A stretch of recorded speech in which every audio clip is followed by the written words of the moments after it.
साथियों नमस्कार। मैं देवेंद्र शर्मा आपका स्वागत करता हूं हमारे चैनल पंचायत 24 न्यूज में। साथियों, जैसा आप भली भांति परिचित हैं कि हम अपने चैनल के माध्यम से आपकी मुलाकात ऐसे शख्सियत से कराते हैं जो अपने संघर्ष के बूते समाज में अपनी एक अलग पहचान बनाते हैं।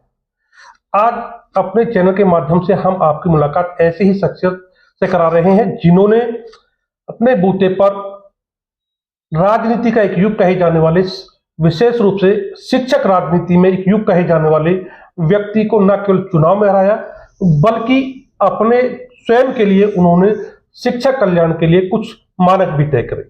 हम आपकी मुलाकात कराने जा रहे हैं सहारनपुर मेरठ मंडल शिक्षक एमएलसी श्रीचंद शर्मा जी से। विधायक जी नमस्कार, आपका स्वागत है हमारे चैनल नमस्कार पर। शर्मा जी, विधायक जी, आप अपना एक कार्यकाल पूरा करके दूसरे चुनाव में जा रहे हैं। उससे पूर्व साक्षात्कार के माध्यम से हम चंद सवालात आपसे करेंगे जी। तो सवालों का सिलसिला शुरू करते हैं। पहला सवाल मेरा यही है कि आप एक कार्यकाल पूरा करने जा रहे हैं, तो आपने जब चुनाव जीत लड़ने के लिए उतरे मैदान में, तो अपने लिए क्या प्राथमिकताएं रखी कि शिक्षकों के लिए आप क्या करेंगे? कितना चुनाव में जाने से पहले अभी ये पहले कार्यकाल में कितना उनको सफल हो पाए हैं, और यदि चुनाव जीतकर दोबारा आपको मौका मिलता है तो कौन सी ऐसी प्राथमिकताएं हैं जिनको आप दूसरे कार्यकाल में अपने प्राथमिकता पर रखें? देखिए शर्मा जी, मैं आपके माध्यम से अपने शिक्षकों को भी और आपके दर्शकों को भी ये बताना चाहूँगा कि जब हमने चुनाव लड़ने का तय किया था तो पहले हमारी भारतीय जनता पार्टी शिक्षक एमएलसी का चुनाव नहीं लड़ती थी। हम ग्रेजुएट का लड़ते थे, शिक्षक का नहीं लड़ते थे। इस बार पार्टी ने तय किया कि हम लोग उन सारे क्षेत्रों में काम करेंगे जो भी क्षेत्र हमसे कहीं ना कहीं अछूते हैं, अनछुए हैं। तो इस नाते पार्टी ने तय किया, हमें चुनाव लड़ाया। हमारी और हमारी पार्टी की प्राथमिकता शिक्षक, शिक्षार्थी और शिक्षा तीनों की बेहतरी का संकल्प लेकर हम लोग चल रहे हैं। इस बीच मेरा सौभाग्य है कि माननीय मोदी जी और योगी जी दोनों ने हमारे शिक्षा क्षेत्र के लिए बहुत अच्छा काम किया है। माननीय मोदी जी जो नई शिक्षा नीति लेकर आए, उसने हमारे शिक्षार्थियों को भी बहुत अवसर दिए हैं कि वो एक वर्ष यदि कोई एक कोर्स कर लिया है तो फिर दूसरे कोर्स के लिए चेंज कर सकते हैं जब जरूरत पड़ती है। तो उनका एक साल बेकार नहीं जाएगा। बाकी पहले वो बेकार हो जाता था, तो लेकिन वो उसका भी उन्हें डिप्लोमा प्राप्त होगा। तो ऐसे नई शिक्षा नीति में प्रावधान किए। दूसरा, योगी जी ने हमारे आग्रह पर हमारे शिक्षकों के लिए, हमारे विद्यालयों के लिए, शिक्षार्थियों के सबकी बेहतरी के लिए काम किया। कोरोना काल को याद करें तो कोरोना काल में एक बड़ा लोगों ने एक अभियान चलाया था, हैशटैग फीस माफी अभियान। तो माननीय योगी जी ने कहा कि यदि हम समग्रता में फीस माफी के आदेश कर देंगे तो हमारे शिक्षक और शिक्षणेतर कर्मचारियों का वेतन कहाँ से आएगा। तो इसलिए समग्रता में आदेश नहीं होंगे। जो परिवार किसी कारण अक्षम हो गए हैं अभिभावक, वो लिखकर दे देंगे तो उनकी फीस प्रिंसिपल के द्वारा माफ कर दी जाएगी। अन्यथा जो सक्षम अभिभावक हैं वो फीस अवश्य दें ताकि हमारे शिक्षकों का और विद्यालयों का काम चलता रहे। तो उन्होंने समता रखते हुए दोनों की बेहतरी में फैसला लिया। दूसरे, अब आमतौर पर जब ग्रीष्मावकाश होता है तब भी बच्चे जो पिछले सेशन में पढ़ा होता है उसमें से बहुत कुछ चीज़ें भूलने लगते हैं, उन्हें रिवीजन की आवश्यकता पड़ती है। कोरोना काल में सालों जब विद्यालय बंद रह रहे थे तो उससे उनकी पढ़ाई पर दुष्प्रभाव पड़ रहा था। तो हमारे आग्रह पर हमारे योगी जी ने 2 महीने पहले हमारे विद्यालय खुलवाए, और ताकि हमारे बच्चों की पढ़ाई पर दुष्प्रभाव न पड़े। बच्चों में कोरोना का असर था ही नहीं, इसलिए उन्होंने किया। तीसरे, हमने पिछले चुनाव में अपने जो वित्तहीन के शिक्षक हैं उनको एक कहा था कि हम ये प्रयास करेंगे कि हमारे शिक्षकों को आयुष्मान कार्ड की सुविधा मिल सके। तो उसके लिए हमने माननीय मुख्यमंत्री जी से आग्रह किया और उन्होंने हमारे आग्रह पर उसको भी उन्होंने पूरा किया है। केवल वही नहीं, एडेड कॉलेज के शिक्षक लंबे समय से मांग करते थे कि हमें कैशलेस चिकित्सा सुविधा मिल जाए, मिलती नहीं थी। उनको कह दिया जाता था कि आप तो प्रबंध किया हो, आपको नहीं मिल सकता। जो प्राइमरी के शिक्षक थे, जबकि ये दोनों राजकोष से वेतन प्राप्त कर रहे थे, तो प्राइमरी वालों को भी कह दिया जाता था कि आप तो परिषदीय हो, आपको कैशलेस नहीं मिल सकता। दोनों को ही नहीं मिलता था। और तो हमारे वित्त विहीन की तो बात ही कौन कहे। लेकिन हम लगे रहे, माननीय मुख्यमंत्री से बातचीत की, और इसी बीच हमारे जो शिक्षा मित्र थे वो हमारे संपर्क में आए। हमने शिक्षा मित्रों की समस्याओं को भी माननीय मुख्यमंत्री जी के सामने रखा और उसे हल कराया। अनुदेशकों की समस्या हल कराई, उनका मानदेय बढ़वाया, और माननीय मुख्यमंत्री जी को धन्यवाद देता हूं कि उन्होंने ना केवल एडेड कॉलेज के शिक्षकों को, वित्त विहीन के शिक्षकों को, प्राइमरी से लेकर हायर एजुकेशन तक, माध्यमिक भी, हायर एजुकेशन भी, प्राइमरी भी, सभी प्रकार के उत्तर प्रदेश सरकार से मान्यता प्राप्त, अशासकीय और शासकीय सहायता प्राप्त, जहाँ सहायता प्राप्त नहीं है, स्ववित्त पोषित है, उनको भी कैशलेस चिकित्सा सुविधा देने का उन्होंने प्रावधान किया है। और उसमें हमारे शिक्षणेतर कर्मचारी भी हैं और अनुदेशक भी हैं, शिक्षा मित्र भी हैं, संविदा कर्मचारी भी हैं, सबको उन्होंने कैशलेस चिकित्सा सुविधा। ये कैशलेस क्या है? इसमें पूरा आयुष्मान कार्ड वाली सुविधा, 5 लाख रुपए सालाना तक का इलाज हमारे ये कैशलेस कार्डधारी व्यक्ति और उनके परिजन, उन पर आश्रित उनके माता पिता, पति पत्नी या बच्चे, वो इसमें दायरे में आते हैं। उनको यदि इलाज कराने की जरूरत पड़ेगी तो 5 लाख रुपए तक का इलाज वो करा पाएंगे। तो एक बड़ी सुविधा हमारी सरकार ने दी है। और दूसरे, जो शिक्षा में जिन लोगों ने हमारे देश का, हमारी संस्कृति का, हमारे समाज का शोषण किया है और उनको कम्युनिस्टों ने महान बताया था, उनको शिक्षा पद्धति से हटाया जा रहा है। महाराणा प्रताप जैसे, शिवाजी महाराज जैसे, जिन्होंने इस देश की अस्मिता को बढ़ाने का काम किया, उनको महान बताया जाएगा, ना कि उनको महान बताया जाएगा जिन्होंने यहाँ की मान मर्यादा को कुचला।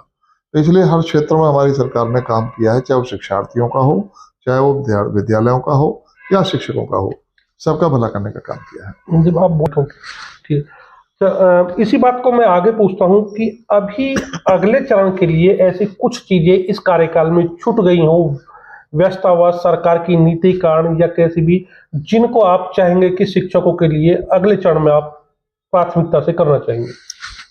देखिए, इसमें हमारे अभी जो माननीय मुख्यमंत्री जी ने स्ववित्त पोषित विद्यालयों के शिक्षकों के लिए सुविधा दे दी है। अभी हमारी जो अगली कोशिश है वो ये है कि हमारे जो सीबीएसई स्कूल के शिक्षक हैं उनको और आईसीएसई स्कूल के शिक्षक, उनको भी ये लाभ मिले। तो उसके लिए हम लोग आगे काम कर रहे हैं और आगे काम करेंगे भी। माननीय मुख्यमंत्री जी को हम इसको लेकर देकर भी आए हैं। और भी कुछ ऐसे मुद्दे हैं जो हमारे शिक्षकों के हित में हैं, उन पे हम काम कर रहे हैं। हमारे जो विद्यालयों का है, तो हमारे विद्यालयों को हमने माने ट्रांसपोर्ट मिनिस्टर श्री दयाशंकर सिंह जी से बात की है। हम लोग प्रतिनिधिमंडल हमारा मिला और हमने कहा कि स्कूल बसों को बहुत दूर जाना नहीं होता, तो उनकी परमिट की व्यवस्था समाप्त की जाए। तो वह उसमें समाप्त होने जा रही है।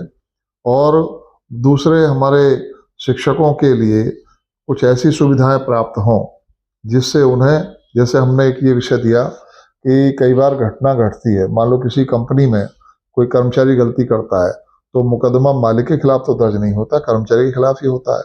यदि हमारे किसी ट्रांसपोर्ट की बस से एक्सीडेंट हो जाए तो ट्रांसपोर्टर के खिलाफ मुकदमा नहीं होता, ड्राइवर के खिलाफ होता है। यदि रोडवेज की बस से एक्सीडेंट हो जाए तो आरएम के खिलाफ मुकदमा दर्ज नहीं होता, रोडवेज के बस के ड्राइवर के खिलाफ होता है। तो उसी प्रकार विद्यालयों के प्रबंधक, प्रधानाचार्य, इनको भी, प्रबंधक, प्रधानाचार्य और शिक्षक, इनके विरुद्ध बिना जांच के कोई मुकदमा दर्ज ना हो, जब तक उनकी कोई भूमिका नहीं है, उनको कोई उसमें इन्वॉल्व ना किया जाए। इस पर माननीय मुख्यमंत्री जी ने सहमति दे दी है, वो भी इस पर हो रहा है। दूसरे, हमने ये अभी आग्रह किया है कि जो हमारे वित्तविहीन के विद्यालय हैं, उनके शिक्षकों को भी प्रधानाचार्य भर्ती में अनुभव उनका काउंट किया जाए, उनको भी अवसर मिले कि वो यदि 5 वर्ष पूरे कर चुके हैं तो उनका अनुभव उसमें काउंट किया जाए। वो भी उन्होंने सहमति दे दी है माननीय मुख्यमंत्री जी ने, वो भी जल्दी लागू हो जाएगा। तीसरे, हमने ये भी आग्रह किया है कि हमारे प्रधानाचार्य और जो हमारे प्रबंधक हैं या शिक्षक हैं, कई बार क्या होता है कि बिना किसी शिकायत के, कोई फर्जी शिकायत बिना किसी नाम की, किसने शिकायत की है किसने नहीं, उसका भी पता नहीं, ज्ञात नहीं। अधिकारियों को कई बार, क्लर्क भी हमने सुना है कि गलतियां करते हैं, अपने आप शिकायत बनाई और विद्यालय की जांच शुरू कर दी, बोले साहब आपकी शिकायत आई है, या शिक्षक या प्रबंधक के खिलाफ जांच शुरू कर दीजिए, आपके खिलाफ शिकायत आई है और हमने फला अधिकारी को दे दिया, वो जांच करेगा। तो उसमें जैसे सरकारी कर्मचारी के विषय में गाइडलाइन है कि जब तक जो शिकायत करता है उसकी आइडेंटिटी क्लियर ना हो, शपथ पत्र उसका साथ ना हो, तब तक जांच शुरू नहीं होती। तो उससे ये साबित होता है कि जो शिकायत करता है उसके पास साक्ष्य है, वो अपनी बात को साबित कर सकता है। यदि वो फर्जी शिकायत कर रहा है, उसका पता ही नहीं शिकायत करने वाला कौन है, उसके पास कोई साक्ष्य नहीं है, साक्ष्य कौन देने आ रहा है, तो वैसे में बिना किसी सबूत या शपथ पत्र के या व्यक्ति के क्लियर हुए कि कौन शिकायत करता है, उसका नाम नंबर पते के बिना यदि कोई शिकायत आती है तो अनावश्यक उस पर जांच शुरू हो जाए, ये नहीं होगा। तो वो भी हम आगे कराने जा रहे हैं। हम एसीएस महोदय इसी से क्रम में बात मैं हो रही है, ये होने जा रहा है। जी, अगला सवाल मैं पूछता हूँ कि वर्तमान में आपकी नजर में उत्तर प्रदेश की जो शिक्षा व्यवस्था है उसके सामने सबसे बड़ी चुनौती क्या है? देखिए, हमारी जो योगी जी ने उसको प्राथमिकता पर लिया है कि हम अपने विद्यालयों के स्तर को सुधारें, उनका बिल्डिंग और उनका इंफ्रास्ट्रक्चर उसे मजबूत करें। जब हम 2017 में हमारी सरकार आई, उससे पहले प्राइमरी विद्यालयों में टॉयलेट की भी व्यवस्था नहीं थी, तो टॉयलेट बनवाने का काम किया। कायाकल्प योजना लाकर हमारे प्राइमरी के विद्यालयों की व्यवस्था सुधारना, उनके भवन, और चाहे CSR फंड से लाएं या विधायक सांसद निधि से लाएं, विद्यालयों के स्तर को सुधारना, उनको फर्नीचर आदि उपलब्ध कराने की कोशिश करना, स्मार्ट क्लासेज बनवाना, कंप्यूटर उपलब्ध कराना, शिक्षकों को टैबलेट उपलब्ध कराना, तमाम चीज़ें ऐसी लाएं जिससे हमारे प्राथमिक शिक्षा का स्तर सुधरे।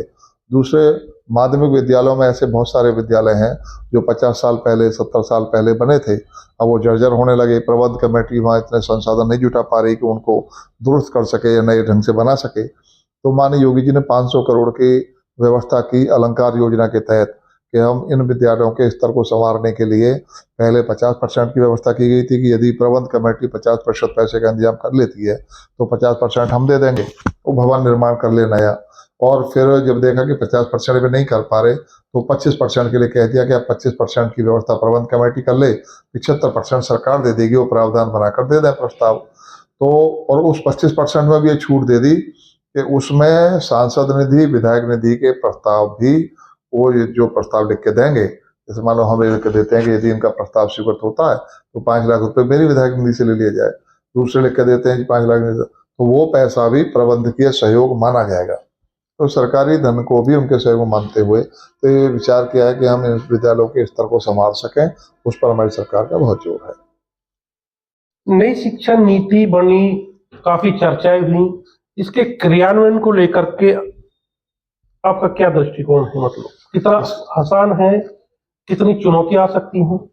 इसका क्रियान्वयन आरंभ हो गया है और नई शिक्षा नीति में जो विषय बनाया है वो ये है कि बच्चों को जो एजुकेशन मिले वो रोजगार परक हो और उनके अंदर कोई ना कोई स्किल डेवलप हो, वो केवल अक्षर ज्ञान ना हो, कोई ना कोई तकनीकी योग्यता उनके अंदर डेवलप हो। उस पर हमारी सरकार काम कर रही है और इसके तहत हजारों हमारे देश में अटल टिंकरिंग लैब करके हमारी सरकार ने उस पर काफ़ी पैसा विद्यालयों को दिया, उनके यहाँ लैब खुलवाई हैं ताकि बच्चे टेक्नोलॉजी से अवगत हो सकें और अपने युग के साथ तालमेल मिला के आगे बढ़ सकें। AI आदि का प्रयोग और वो सब चीज़ें उनको सिखाई हैं।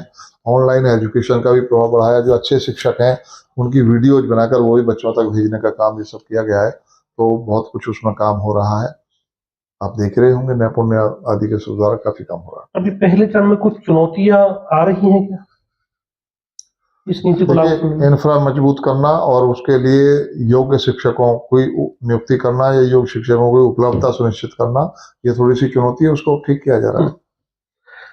सरकारी विद्यालयों की गुणवत्ता सुधारने के लिए मतलब कदम उठाए जा रहे, इंफ्रा के अलावा भी? इंफ्रा के अलावा दूसरा हमने ये किया है कि पहले जो शिक्षक भर्ती होती थी कई बार उसमें ऐसा भी होता था कुछ जगह कि प्रबंधक ने जिसको चाह शिक्षक बना दिया, लेकिन अब हमारी जो सरकार है वो चयन आयोग को पूरा मौका दे रही है और चयन आयोग के अनुसार योग्यतम शिक्षकों की भर्ती की जा रही है। और वो इसलिए कि शिक्षक यदि योग्य होगा तभी आने वाले कल की सृष्टि बेहतर खड़ी हो पाएगी। कल का राष्ट्र निर्माता शिक्षक है, तो यदि बेहतर शिक्षक होगा तो वही बेहतर छात्र, बेहतर नागरिक तैयार कर पाएंगे। तो उनके लिए हमारी सरकार ने 1,65,000 तो प्राथमिक शिक्षकों की भर्ती की है, 35,000 से ज़्यादा माध्यमिक शिक्षकों की भर्ती की है, 5,000 से ज़्यादा हमारे राजकीय शिक्षकों की भर्ती की है और प्रधानाचार्यों की भर्ती का भी काम हुआ है। 500 से ज़्यादा प्रधानाचार्य भर्ती हुए और अब फिर उनका भर्ती का काम चल रहा है, वो किया जा रहा है। दूसरे हमारे जो हायर एजुकेशन के विद्यालय हैं, हमारे जो एडिड विद्यालयों में जो शासकीय सहायता प्राप्त है, अशासकीय विद्यालय हैं, शासकीय सहायता से वेतन पाते हैं, उन महाविद्यालयों के शिक्षकों को कभी प्रोफेसर पदनाम नहीं मिलता था। माननीय दिनेश शर्मा जी हमारे एजुकेशन मिनिस्टर थे, उन्होंने इस बात को नोट किया और उन्होंने इसको तय किया कि केवल पहले यूनिवर्सिटी के शिक्षक को ही प्रोफेसर लिखने का अधिकार मिल पाता था, बाकी तो एसोसिएट प्रोफेसर या असिस्टेंट प्रोफेसर से रिटायर हो जाते थे, तो वो प्रोफेसर नहीं बन पाते थे। लेकिन अब उनको अवसर दिया गया, वो भी प्रोफेसर लिखते हैं और बनेंगे, प्रोफेसर का उनका प्रमोशन होगा और उनको भी अधिकार होगा कि वो पीएचडी के लिए बच्चों को जी। अवसर दे सकें। तो विधायक जी, शिक्षकों के सामने एक बड़ी समस्या आती है, वो शिक्षा का कार्य करें उससे पहले उनके कंधों पर गैर शैक्षणिक कामों का दबाव होता है। इस दबाव को कम करने के लिए क्या कोई योजना है? कुछ कार्य ऐसे होते हैं जो सरकार जिन पर भरोसा करती है उन्हीं से चलवाना चाहती है, तो वह प्रयास करती है। हालांकि हमारी कोशिश ये है कि शिक्षकों पर कम से कम गैर शैक्षणिक कार्य का भार डाला जाए, तभी चुनाव का कार्य या अन्य चीज़ों में शिक्षकों को वो भरोसे के कारण से सरकारें इन्वॉल्व करती हैं कि उन पर ज़्यादा भरोसा होता है कि ज़्यादा ऑथेंटिक कार्य करें।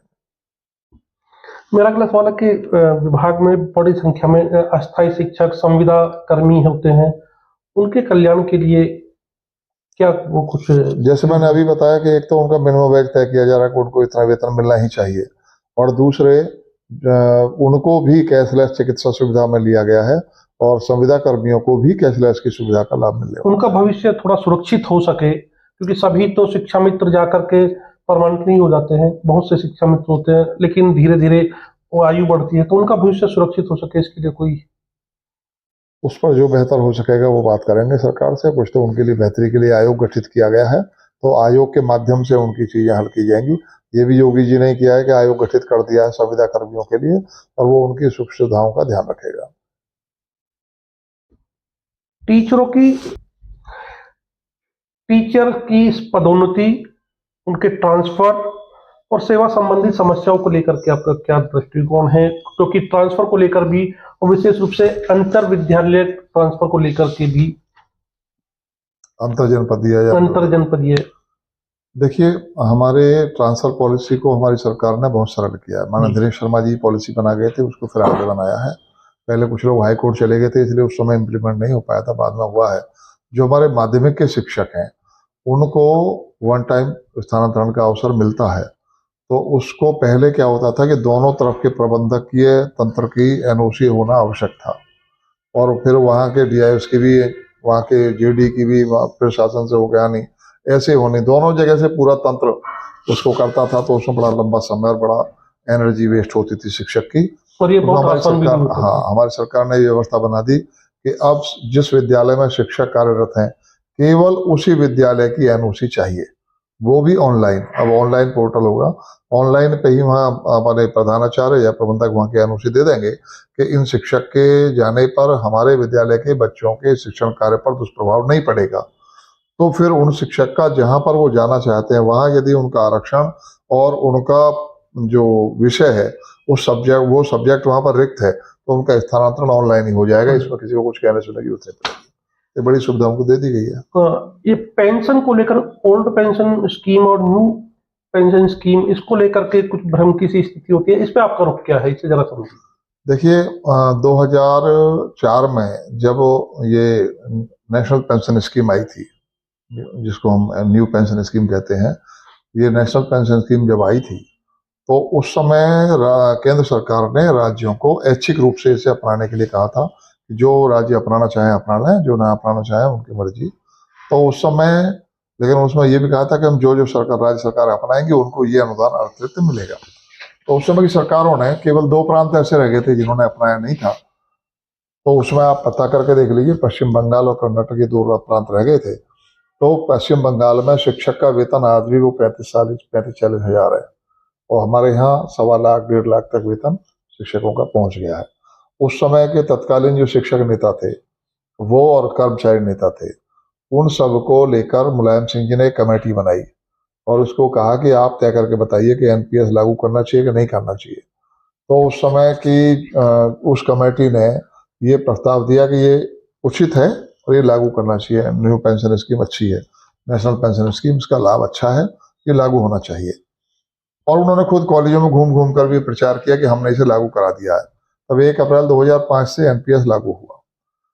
लेकिन दुर्भाग्यजनक ये है कि 2005 से लेकर 17 तक उत्तर प्रदेश में सपा और बसपा की सरकारें थीं और इन्होंने 12 साल तक ना तो एक भी पैसा इन शिक्षक या कर्मचारियों के अंश से जो 10% अंश काटना था, ना तो वो इनका अंश काटा, ना अपना अंश जमा किया जो इनका खाता बनाकर उसमें जमा करना चाहिए था पैसा, वो नहीं किया।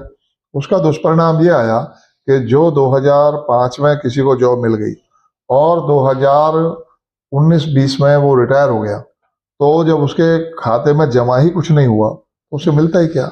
अब वही लोग जो इसके लिए जिम्मेदार हैं, जिन्होंने 12 साल पैसा नहीं जमा होने दिया, जिन्होंने 12 साल पैसा नहीं जमा किया, जो उसमें जमा नहीं करा पाए, वे आज दौड़ दौड़ कर बताते हैं देखिए सब फला व्यक्ति अब रिटायर हुआ और उसको पेंशन केवल इतनी मिल रही है या उसको केवल ये मिल रहा है। अपना गला नहीं झांकते कि मैं क्या कर रहा था 12 साल, मैंने क्यों नहीं पैसा जमा करवाया। जब माननीय योगी जी सरकार बन गई है, भाजपा की सरकार बन गई है यूपी में, तब हमारी सरकार ने उनका पैसा जमा करना शुरू किया और अपने ही समय का नहीं, पिछली सरकारों के समय के भी 12 साल का 2,000 करोड़ रुपए से 10,000 करोड़ रुपए से ज्यादा पैसा उनके अकाउंट में जमा किया। सब कुछ 2022 के चुनाव से पहले पहले 10,000 करोड़ रुपए उत्तर प्रदेश सरकार ने पिछले बकाए के चुकता किए। तो हमने तो पिछले वालों का भी जमा किया है और अब उनके अकाउंट में अपना अंश भी हमने बढ़ा के 10% से 14% कर दिया है। केंद्र सरकार माननीय मोदी जी ने किया है या माननीय योगी जी ने कर दिया। 14% पैसा अपना, 10% उनका, और वो 24% पैसा वो भी ऐसे उद्योगों में ऐसे जगह लगाया गया है जो राष्ट्रीयकृत हमारे वो हैं संस्थान है, उपक्रम है, उनमें लगाया है। तो और उसका रिटर्न भी मैं एक दिन पिछले वर्ष देख रहा था, आज तक की रिपोर्ट, तो आज तक की रिपोर्ट के अनुसार उसमें 33% का रिटर्न आया है एनपीएस का, बड़ा रिटर्न। जबकि एफडी वगैरह में भी आप 10-12% से ज्यादा रिटर्न नहीं पाते। तो वो अच्छा रिटर्न दिया है, लेकिन अब इसके बेहतरी में अध्ययन करने वाले लोग, विशेषज्ञ अपना अध्ययन करके बताएं। जो जो सुधारों की आवश्यकता है वो हमारी सरकार कर रही है और आगे भी करने को तैयार है। और आगे क्या परिस्थिति बनेगी, सरकार उस पर मंथन करेगी और वो विचार करेंगे कि इसको कैसे करना चाहिए। जी, आज वर्तमान शिक्षा तकनीक पे आधारित है और सरकारी स्कूलों पर, विशेष रूप से सरकारी स्कूलों पर, कि ये आरोप भी लगता है कि यह शिक्षक जो तकनीकी शिक्षा में दक्ष नहीं है।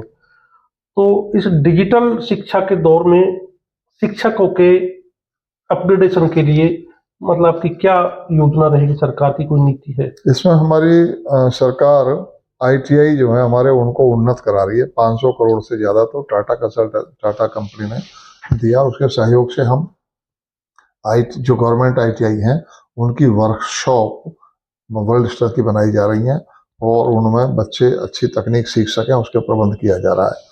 और विद्यालयों में भी ये प्रबंध किया जा रहा है कि बच्चे पढ़ते पढ़ते समय भी उद्योगों के साथ टाई अप करके वहाँ ये तकनीकी योग्यता हासिल कर सकते हैं, वो सीख सकते हैं। वो भी अवसर दिया जा रहा है, उसका स्टाइपेंड दिया जाएगा।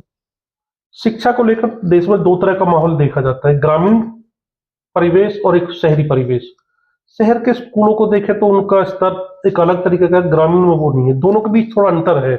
इस अंतर को पाटने के लिए कोई, इस अंतर को पाटने का सबसे पहला काम तो माननीय अटल जी ने जब शुरू किया था कि गांव से जो शहर की ओर पलायन होता है उसे रोकने के लिए प्रधानमंत्री ग्राम सड़क योजना और तमाम ऐसी योजनाएं दी कि जो व्यक्ति को गांव में वो सुविधाएं मिल जाए जो शहर में मिलती हैं। आज हमारी सरकार ने उस इंफ्रा को और मजबूत करने का काम किया है। हर घर नल से जल पहुंचाने का काम, हर घर को गैस उपलब्ध कराने का काम, बिजली के कनेक्शन देने का काम, ताकि वो सुविधाएं जब गांव में मिल जाएंगी। इंटरनेट से सारे गांवों को जोड़ने का काम मोदी जी ने इतना जबरदस्त काम किया कि लोग कल्पना नहीं कर सकते थे। आज जो हमारा कोई गांव ऐसा नहीं है जहां इंटरनेट की पहुंच ना हो या जहां पर हमारे बिजली ना पहुंच गई हो। 18,000 से ज्यादा गांव थे जब मोदी जी ने कहा था कि हम हर गांव तक बिजली पहुंचाएंगे, तो उस समय उन 18,000 गांवों तक भी आज बिजली पहुंचाने का काम किया है। हर घर में बिजली हो, हर घर में गैस हो, हर घर में पक्की छत हो, उसके लिए सरकार काम कर रही है।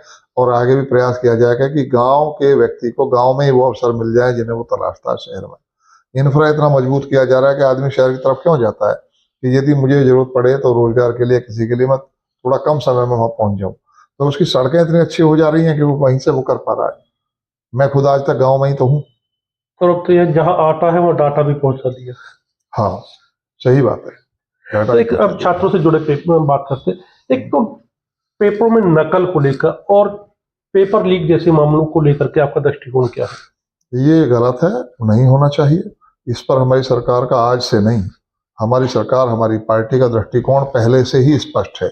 आपको ध्यान में आएगा कि 91 में पहली बार हमारी भाजपा की सरकार उत्तर प्रदेश में बनी, माननीय कल्याण सिंह जी के नेतृत्व में, और माननीय राजनाथ सिंह जी हमारे शिक्षा मंत्री थे। तो हम नकल विरोधी अध्यादेश लेकर आए और उस अध्यादेश के माध्यम से नकलों को रोकने का काम किया।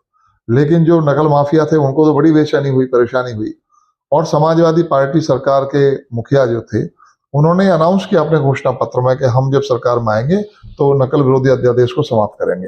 यानी उन्होंने खुले नकल कराने का वादा किया कि हम खुली नकल का मौका देंगे बच्चों को। किस तरफ ले जा रहे थे वो राष्ट्र को? ये उनकी नैतिकता है और ये हमारी नैतिकता है कि हमने हमेशा नकल को रोकने का काम किया है और आगे भी उसके लिए। अभी आपने देख ही लिया कि लोकसभा में मोदी जी ने वो सख्त कानून पास कराया है और पहले भी ये तय हुआ था कि हमारी जो यूपी में भर्तियां हैं उनमें यदि कोई नकल कराएगा तो 1 करोड़ रुपए का उस पर मुआवजा होगा और वो हर्जाना लगेगा और बहुत सारी चीजें उस पर लगेंगी। तो वही की चीजें अब केंद्र ने और भी ज्यादा सख्त कानून बना दिया है। नकल के हम बिल्कुल सख्त खिलाफ हैं। योग्यता को अवसर मिलना चाहिए। आप देखिए हमारी उत्तर प्रदेश सरकार ने 9 लाख से ज्यादा बच्चों को रोजगार देने का काम किया है।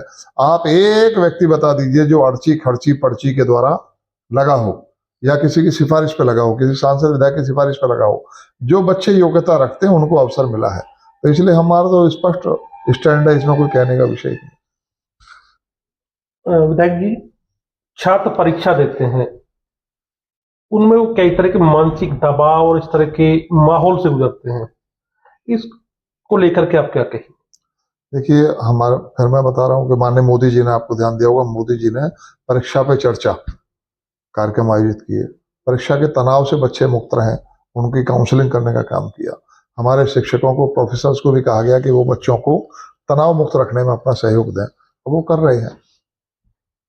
रोजगार परक शिक्षा विद्यालय स्तर पर आसानी से लागू हो सके, इस दिशा में सरकार क्या करे? तो मैंने बताया कि उसमें अब हमारी ये जो NEP लागू हुई है, न्यू एजुकेशन पॉलिसी, तो उसमें ये प्रावधान कक्षा 6 से लेकर ही शुरू हो गया है कि कक्षा 6 से ही हम लोग उन्हें तकनीकी शिक्षा दें ताकि वो बच्चे किसी न किसी विधा के भिज्ञ बन सकें। अच्छा, अब एक बात कही जाती है कि शिक्षक पेशा और शिक्षा, इसका बड़े स्तर पर मतलब राजनीतिकरण हो रहा है, क्या आपको लगता है ऐसा? और यदि लगता है तो दृष्टिकोण क्या है आपका इस बारे में? आप थोड़ा स्पष्ट करो, इसमें आप कैसे कहना चाह मैं रहे ये कहना चाह रहा हूँ, क्या शिक्षा का राजनीतिकरण हो रहा है? हैं? कैसे कैसे लगता है आपको? आपके विरोधी आरोप लगाते हैं कि भाई जैसे कि सरकार आई है, सरकार के द्वारा संस्थानों में सिलेबस चेंज, संस्थानों में बदलाव, ये सब। देखिए, परिवर्तन हमारी विज्ञता को सिद्ध करता है। हमेशा मनुष्य कुछ अच्छा करने के लिए आगे बढ़ता है। उस समय के लोगों को जो ठीक लगा उन्होंने किया। हमें जो लगता है कि जो हमारी आने वाली पीढ़ी के लिए अच्छा नहीं है, वो बदला जाना चाहिए, तो उसे हम बदल रहे हैं। हमारी सरकार साफ साफ कहती है, माननीय मोदी जी का साफ साफ कहना है कि हम अपनी विरासत पर गर्व करें और गुलामी के चिन्हों को उतार फेंकें। तो मेरा ये कहना रहा है, मैं तो हमेशा हर कॉलेज में शिक्षकों से ये बराबर कहता रहा हूँ कि मुझे कोई ऐसी नॉलेज बता दीजिए जो भारत के पास नहीं थी, भारत ने दुनिया से सीखी। दुनिया की एक भी टेक्नोलॉजी ऐसी नहीं है जो भारत के पास नहीं थी। भारत उसमें विज्ञ था, तो उनके आत्माभिमान और स्वाभिमान की जानकारी हम दें बच्चों को तो कौन सा गलत है? उन्हें पता लगना चाहिए कि ये टेक्नोलॉजी कहाँ से आई। जैसे अंग्रेजों को तो पता था, वो अपनी बात हमें बताते थे। उन्होंने बताया कि साहब, और न्यूटन ने बताया कि पृथ्वी में गुरुत्वाकर्षण शक्ति है। लेकिन न्यूटन से तो हजारों साल पहले भास्कराचार्य ने ही बता दिया था कि पृथ्वी में गुरुत्वाकर्षण शक्ति है। कौन सा सिद्धांत ऐसा? जैसे अंग्रेजों ने पढ़ाया हमें कि अमेरिका के 2 राइट ब्रदर्स थे, उन्होंने विमान पहले बनाया और उड़ाकर दिखाया। लेकिन उनसे भी 4 साल पहले, अमेरिका के राइट ब्रदर्स से 4 साल पहले, महाराष्ट्र के शिवकर बापूजी तिलपड़े ने, हमारे जो हरद्वाज ऋषि थे, प्रयाग में उनका आश्रम था, उनके द्वारा रचित वैमानिकी शास्त्र को पढ़कर, जिसमें 300 प्रकार के विमान बनाने की रचना दी गई है, कैसे वो विमान बनाए जाएंगे, उड़ाए जाएंगे, हल्के और भारी, उसको पढ़कर उन्होंने विमान बनाया और तत्कालीन अंग्रेजों के जो मेयर थे महाराष्ट्र के, मुंबई के, उनको बुलाकर, कलेक्टर को बुलाकर उनके सामने उस विमान को उड़ाकर दिखाया। लेकिन अंग्रेज नहीं चाहते थे कि भारतीयों को ये श्रेय मिले कि भारतीयों को इतना तकनीकी ज्ञान था या है, तो इसलिए उन्होंने उस प्रयोग को दबा दिया और कहा तो ये जाता है कि उनकी शिप्रा तलपड़े जी की हत्या भी करा दी और बाद में अमेरिका के राइट ब्रदर्स को वो श्रेय दिया। तो मैं तो पहले से कहता रहा हूं कि भारत की कोई ऐसी विधा नहीं है दुनिया की जो भारत नहीं जानता था। किसी भी क्षेत्र में आप बात कर लीजिए, हर क्षेत्र में भारत विज्ञ था। भारत की ज्ञान परंपरा दुनिया में श्रेष्ठ रही है। किसी विषय में आप मुझसे बहस कर लीजिए, मैं बता दूंगा कि हाँ, ये विषय हमारे यहाँ पहले से। आपकी सरकार शिक्षा क्षेत्र में जो बदलाव, बेहतर सकारात्मक आप बता रहे बदलाव करती है, विपक्ष हंगामा करता है। ऐसा क्या हो कि शिक्षा जैसे विषय पर विपक्ष और सत्ता पक्ष की सहमति आपने बन सके? देखिए, ऐसा है, जब तक विपक्ष का दृष्टिकोण पॉजिटिव नहीं होगा, वो केवल राजनीतिक चश्मे से चीजों को देखेगा, उसको ये सोचने की आवश्यकता है कि हम आने वाली जनरेशन को क्या देना चाहते हैं। यदि हम उनके मन में यही भरते रहना चाहेंगे, देखिए ये चीज तो वहां की अच्छी थी, दूसरों का खाना, दूसरों का पहनावा, दूसरा का रहन सहन, दूसरों की शिक्षा पद्धति, दूसरों की चिकित्सा पद्धति, वही बेहतर है, यह हम उनके दिमाग में भरते रहेंगे तो उसका दुष्परिणाम देखिए क्या है। हमारे यहाँ पर लोग, कई बार आप देखते होंगे, लोग ये गर्व के साथ कहते हैं साहब मेरा बेटा जर्मनी पढ़ रहा है, मेरा बेटा फ्रांस में पढ़ रहा है, मेरा अमेरिका में पढ़ रहा है। ऐसा क्यों? उनको ऐसा क्यों लगता है कि उसको वहां अच्छी एजुकेशन मिलेगी, यहाँ नहीं है? जबकि मैं अभी दावे से दो आपको दे रहा हूँ उदाहरण। अभी हमारे मोदी जी ने हमारे देश के युवाओं को संरक्षण देने का काम किया। हमारे देश में या तो वैज्ञानिक कुछ अच्छा शोध करते नहीं थे, करते थे तो या तो उनकी हत्या कर दी जाती थी या दुनिया की ताकतें उन्हें खरीद लेती थी। मोदी जी ने उन्हें संरक्षण देने का काम किया। पोटेंशियल तो उनमें था, प्रोटेक्शन नहीं मिलता था, तो इसलिए वो बेचारे चुप हो जाते थे। अब मोदी जी ने प्रोटेक्शन दिया, एक भी वैज्ञानिक की हत्या नहीं हुई, और उन्हीं वैज्ञानिकों ने वो कर दिखाया जो दुनिया का कोई देश आज भी नहीं कर पा रहा। आप देखिए, अब से करीब 10 वर्ष पहले एक ही रॉकेट इंजन से 104 सैटेलाइट सफलतापूर्वक उनकी कक्षा में एक साथ प्रक्षेपित करने का काम मेरे देश के वैज्ञानिकों ने मोदी जी के संरक्षण में किया। क्या कोई दुनिया का कोई देश उसका तोड़ कर पाया? आज भी नहीं कर पाया उसका मुकाबला।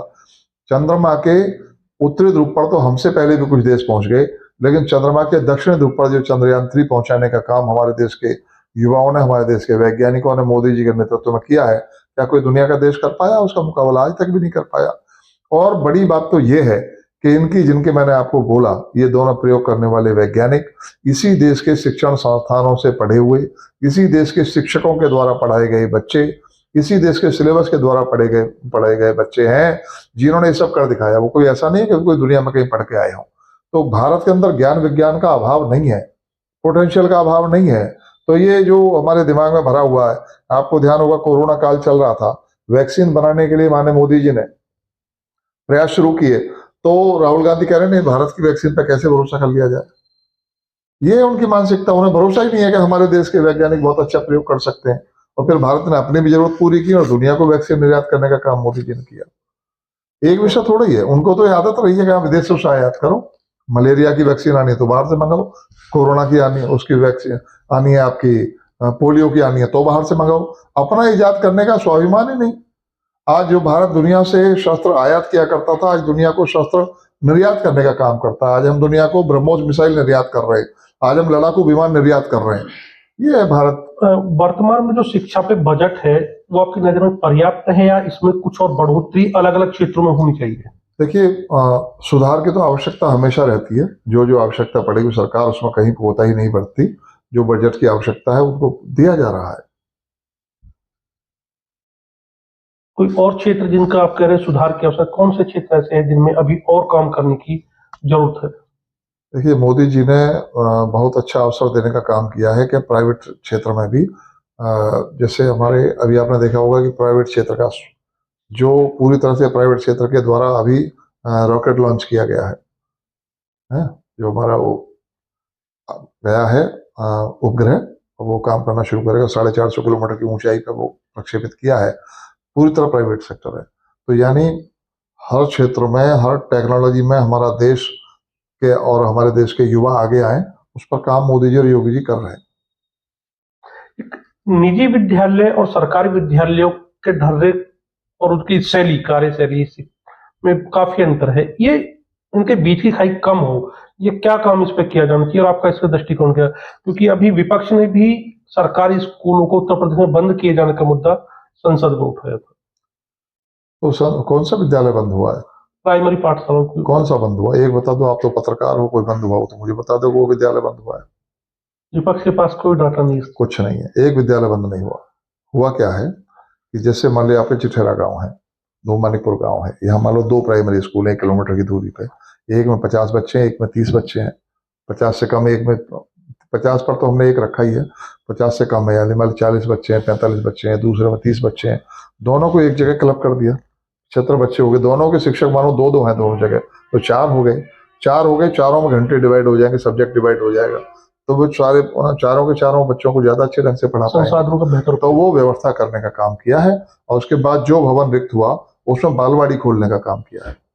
जो छोटे बच्चे जो हमारे इसमें जाते थे, LKG UKG या नर्सरी में दूसरे विद्यालयों में जाते थे, उनके लिए बालवाड़ी खोलने का काम किया। अच्छा, एक भी विद्यालय एक बना। आपसे निजी सवाल पूछो। हम्म। आप राजनीति में आए, ऐसी क्या अनुभव रहा आपको कि आप मतलब शिक्षक राजनीति की तरफ गए, को चुना आपने, जबकि आपके सामने विकल्प असल में विधानसभा का भी था या और भी थे? हाँ, मैं शिक्षा क्षेत्र से तो पहले से ही जुड़ा था, और राष्ट्रीय स्वयंसेवक संघ का स्वयंसेवक रहने के कारण इस क्षेत्र में मेरी रुचि और ज्यादा थी। धर्म में रुचि मेरी पहले से ही थी। तो एक शिक्षक जितना बेहतर भविष्य का निर्माण कर सकता है, उतना किसी और के बस में इतना नहीं है। तो मुझे शिक्षक क्षेत्र में जाने का मन मेरा हुआ, और मेरे शिक्षकों के बीच में रहकर उनको यदि मैं भारतीय ज्ञान परंपरा से जोड़ पाया तो मेरा जीवन सफल हो जाएगा।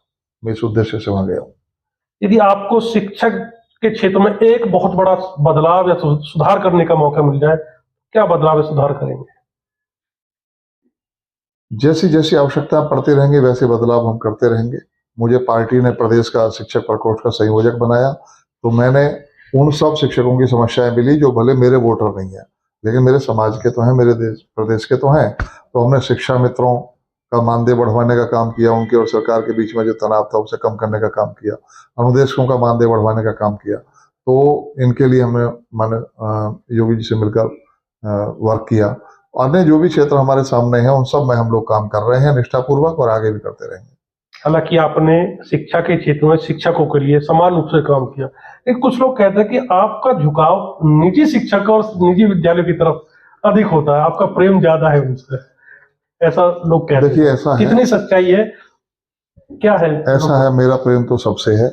क्योंकि देखिए आप जैसे आप किसी से पूछ लीजिए, शिक्षा में तो अनुदेशक प्राइवेट तो नहीं होते, ये तो सरकारी होते हैं ना। अभी मेरे वोटर भी नहीं है, और एडेड वाले या राजकीय, एक व्यक्ति सिंगल ये बता दे कि भाई हमने विषय रखा था और हमारे विषय पर ध्यान नहीं दिया विधायक जी ने। मेरे लिए सब प्राथमिकता है, मैं उनकी तरह नहीं सोचता जो पहले वाले लोगों के बारे में कहा जाता था कि वो प्राइवेट शिक्षकों को तो शिक्षक ही नहीं मानते, वो उनके बारे में घृणा का दृष्टिकोण रखते थे। मैं उन शब्दों को आपके सामने दोहरा नहीं सकता जो उनके बारे में जो वो प्रचारित किया करते थे। और उनका दृष्टिकोण तो ये था कि 2016 में शिक्षक MLC ने एक पत्र लिखा जिसको समाजवादी पार्टी ने उस पर कवरिंग लेटर लगाया। सपा की सरकार थी, सपा की सरकार ने कवरिंग लेटर लगाकर और चुनाव आयोग को दिया, और उसमें ये लिखा कि ये शिक्षक टेम्परेरी टीचर है प्राइवेट वाले, इनको वोटिंग राइट नहीं होना चाहिए। और उसके आधार पर 18 अक्टूबर 2019 को हमारे स्ववित्त पोषित वित्त विहीन विद्यालयों के शिक्षकों का, CBSE के शिक्षकों का वोटिंग राइट समाप्त करने का काम निर्वाचन आयोग ने किया। वो तो भला हुआ हमारी सरकार थी, माननीय दिनेश शर्मा जी हमारे डिप्टी CM और एजुकेशन मिनिस्टर थे, उन्होंने अपने मंत्रालय के द्वारा लिखकर सरकार उसको निर्वाचन आयोग को भिजवाया कि ये शिक्षक भी पूरा सेशन पढ़ाते हैं, पूरा सत्र पढ़ाते हैं। कोई ऐसा नहीं कि ये 2-4 महीने के लिए गेस्ट टीचर बन के आते हों, पूरा सत्र पढ़ाते हैं, और इनकी परीक्षाओं में भी ड्यूटी लगती है, कॉपी चेक करने में भी लगती है। तो ये पूर्णकालिक शिक्षक हैं, इनको पूर्णकालिक शिक्षक का दर्जा मिले और उसको इनका वोटिंग राइट बहाल हो, तब जाकर 24 अक्टूबर 2019 को उनका वोटिंग राइट बहाल हुआ, और उन लोगों ने हमें प्रचंड बहुमत से चुनाव भी जिताया। एडेड वालों ने वोट दिया, लेकिन एडेड वालों का परसेंटेज कम रहा क्योंकि वो गुटों में बटे हुए थे। उनको तब तक ये नहीं पता था कि भाई हम उनके लिए भी इतने बेहतर हैं। हम जो उनके लिए काम करा पाए हैं वे तो उस समय प्रचारित करते थे, साहब ये तो सरकार के विधायक हैं, ये क्या काम करा पाएंगे, ये हमारी क्या आवाज उठा पाएंगे। अब उन लोगों के लिए जवाब है कि हम सरकार के विधायक हैं, तो हमने वो समस्याएं हल करा के दिखाई जो आप सपने में नहीं सोचते थे। आप केवल मांग करते थे कि हमें कैशलेस चिकित्सा सुविधा मिल जाए, लेकिन कैशलेस चिकित्सा सुविधा दिलवाने का काम हम लोगों ने किया है। तो एक नहीं अनेक काम ऐसे हैं जो हमारी सरकार ने किए हैं, और वो हम लोग कर पा रहे हैं क्योंकि हम आपके बीच में जा रहे हैं। हम हर क्षेत्र के शिक्षक का सम्मान कर रहे हैं और वो हमारा करना दायित्व है, हमारा कर्तव्य है, कोई एहसान नहीं कर रहे। हम विधायक बने हैं, हम सबके लिए विधायक हैं। बेटा, इस साक्षात्कार का अंतिम सवाल, आपने अपने पहले चुनाव में जिस व्यक्ति को हराया वो शिक्षक राजनीति का एक युग उन्हें कह सकते हैं, हाँ थे। तो No doubt. सीधी सी बात है कि आपसे बहुत सारी अपेक्षाएं उन शिक्षकों की रही होंगी जिन्होंने मतदान आपके पक्ष में किया। यदि आपके इस कार्यकाल को जो पूर्ण होने जा रहा है, शिक्षक और छात्र करें तो किन मानकों पर आपका आकलन करें? देखिए, एक तो मैं ये कह सकता हूँ कि माननीय ओम प्रकाश शर्मा जी के बाद हमारे सामने एक ये चुनौती जरूर थी कि लोगों को, शिक्षकों को ये महसूस ना हो कि अब हमारा कोई शिक्षक नेता नहीं है। तो इसलिए चाहे जिस क्षेत्र का शिक्षक हो, मैंने कभी ये भी नहीं देखा कि मेरे चुनाव क्षेत्र का है या पूर्वांचल का है। जैसे तदर शिक्षकों की समस्या पश्चिम में नहीं है, मेरे चुनाव क्षेत्र में नहीं है, पूर्वांचल के जिलों की थी, पर वो भी हमने हल कराई। हम हर शिक्षक की सेवा करके हमने ये साबित किया है कि हम वास्तव में शिक्षक प्रतिनिधि हैं, शिक्षकों के सेवक हैं, शिक्षकों के लिए हम काम कर रहे हैं। वो हमारा मूल्यांकन करके कोई भी शिक्षक देख सकता है कि हमने उनके साथ खड़े होने का काम किया या नहीं किया। मैं यही अपील करना चाहूँगा कि वो परीक्षा समीक्षा करके देख लें कि हम एक बेहतर सेवक साबित हुए या नहीं। और बेहतर साबित हुए तो सबका आशीर्वाद मिले, यही कामना भी है। विधायक जी, बहुत बहुत धन्यवाद। आपने हमारे सभी सवालों का, सीधे सवाल, तिरछे सवाल, हर तरह के सवालों का बेबाकी से जवाब दिया। बहुत बहुत धन्यवाद। तो साथियों, आपके सामने एक बार फिर हाजिर होंगे हम एक और शख्सियत के साथ। तब तक के लिए नमस्कार।